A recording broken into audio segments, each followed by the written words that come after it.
અરવલ્લી જિલ્લામાં 2026ના વર્ષમાં જે થોડી ઘણી ચોરીઓ બની હતી એ ચોરીઓ માટે થઈને સ્પેશિયલ એલસીબીમાંથી ટીમ બનાવવામાં આવી હતી. ટેકનિકલ સેલ જે ઓલરેડી કાર્યરત છે એને વધારે પડતો એક્ટિવ કરવામાં આવ્યો હતો અને બાતમીદારોના નેટવર્કથી સમગ્ર ટીમે છેલ્લા લગભગ 1-1.5 મહિનાની મહેનતથી કુલ 150 જેટલા સીસીટીવીના પોઈન્ટ ચેક કરેલા છે. લગભગ 25 જેટલા સરદારો ચેક કરવામાં આવ્યા છે. એ ઉપરાંત અલગ અલગ ટાઈપના ટેકનિકલ ટૂલ્સ જે અમારી પાસે છે, જેમાં આઈસીજીએસ સિસ્ટમ છે, બીજી પ્રાઇવેટ એપ છે, ટાવર ડમ્પ છે, એના આધારે એક આરોપી મહારાષ્ટ્ર મુંબઈથી પકડી આવ્યા છીએ, જેનું નામ છે સિરાજ. એની સાથે બીજા એક આરોપી જે છે સલમાન કરીને, એ ભાવનગર ડિસ્ટ્રિક્ટમાં જેલમાં છે, અને એક આરોપી અમારે પકડવાનો બાકી છે જીગો કરીને.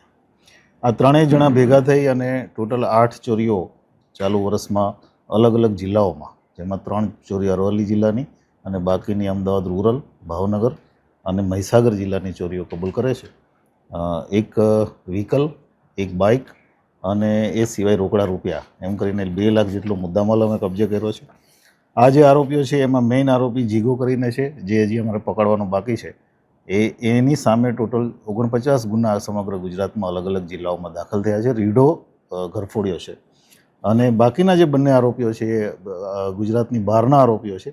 આ સિરાજને અમે ગઈકાલે અરેસ્ટ કર્યો છે અને આજે એની રિમાન્ડની કાર્યવાહી ચાલે છે. આ લોકોની ઈમો જેટલી રસ્તા ઉપર દુકાનો હોય, અને એમાં પણ ખાસ કરીને કરિયાણાની અથવા તમાકુની દુકાન, એમાંથી જે સામાન એ લઈ જઈ શકે, જે પૈસા એને મળી જાય એ લઈ અને જતું રહેવાનું. અને આ લોકો ખાલી રોડ ઉપરની દુકાન છે એને વધારે ટાર્ગેટ કરતા હતા. દુકાનના તાળા તોડી, ગલ્લામાં જે વસ્તુ હોય, અને એની પાસેથી તમાકુ પણ અમે કબજે કરી છે. એ તમામ વસ્તુઓ લઈ અને આગળની જેટલી પણ દુકાન રસ્તામાં આવે એ બધી તોડી નાખવા. એક તો ડિટેક્શન એ જ મોટું એક એને પ્રિવેન્ટ કરે છે ચોરીને. પણ તેમ છતાંય આવી ચોરી ના થાય એના માટે પોલીસની વાહન ચેકિંગની કાર્યવાહી ચાલુ છે. પોલીસનું જે નાઇટ પેટ્રોલિંગ છે એને સ્ટ્રેન્થન કરી રહ્યા છીએ. નાઇટમાં અજાણ્યા વાહનો કે અજાણ્યા ઇસમો આવે તો એની સામે કેસો કરી રહ્યા છીએ.